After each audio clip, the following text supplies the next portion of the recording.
যোৰহাটত খেলৰ সামগ্ৰীৰ নতুন বিপণীৰ শুভাৰম্ভ। উল্লেখযোগ্য যে যোৰহাটৰ নতুন বালিবাটত RK চোপ্ৰা স্পৰ্টছ নামৰ খেলৰ সামগ্ৰীৰ এখন নতুন বিপণীৰ শুভাৰম্ভ কৰা হয়।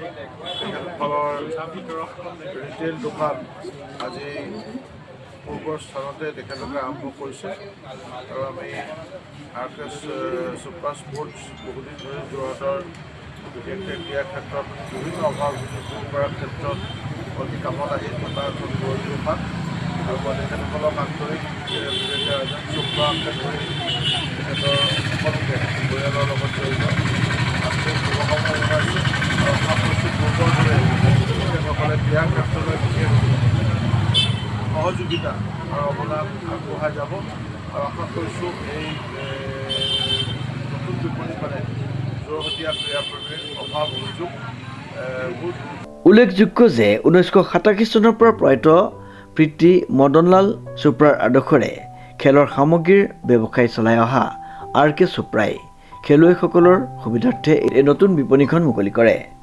বিপণীখন শুভাৰম্ভ কৰে যোৰহাট জিলা বিজেপিৰ সভাপতি শান্তনু পূজাৰীয়ে।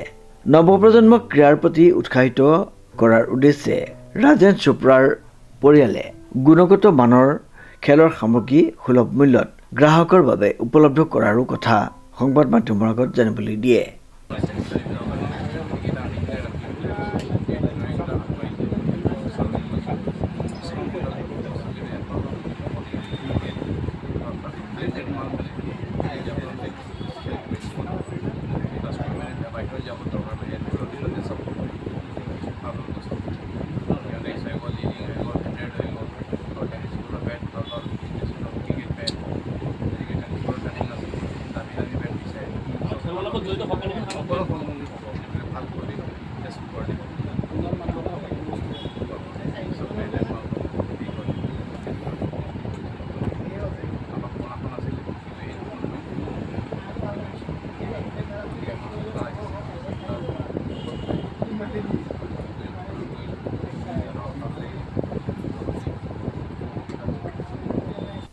প্ৰশান্ত গায়নৰ ৰিপৰ্ট, নিউজ নাও।